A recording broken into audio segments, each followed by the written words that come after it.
What are maybe the top 3 flaws that negatively affect brokers that fall into that category of the guys who just don't make it?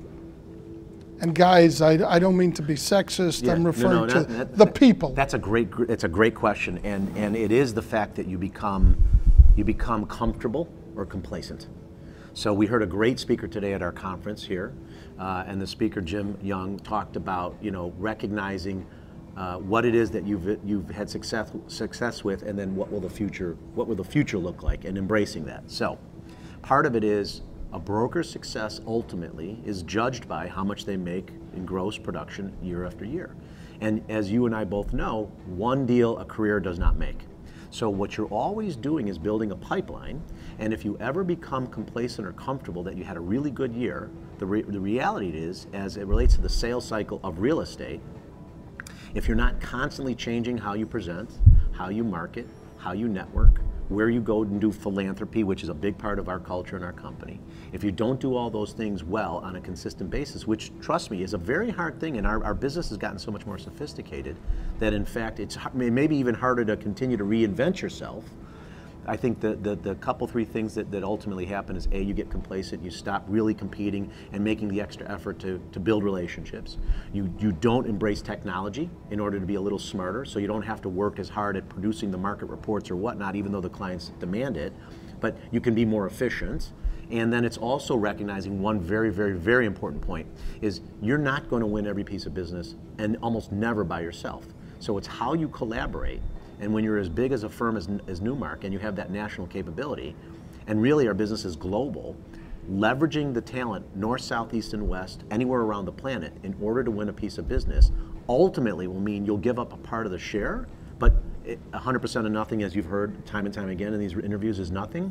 Recognizing that have a percentage or a piece of an ongoing opportunity with other good people, and then ultimately the quid pro quos as a result of that sharing will ultimately mean you'll make more money over a long period of time. I would call that failure to collaborate. I would agree. And that should be an extraordinary strong element within a company like Newmark, because to me, I would think that's one of the great advantages of being in a larger firm, right, is the ability to collaborate. I would add at least one more thing, because I think you came up with 3 great factors: right, ethics, great, and character. Yes. I think that over the short term, someone who doesn't have ethics and doesn't have good character can do very, very well. But if you're in the business long enough, that'll come back and bite you in the butt. 100%. And case in point, all the SIOR designations and all the ethics training that comes along with it, we embrace that wholeheartedly. We're one of the top SIOR companies. We train into that. We search for that.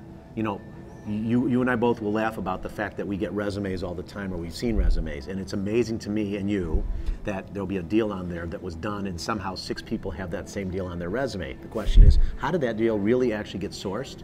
How did it get won? And then ultimately, most people can execute.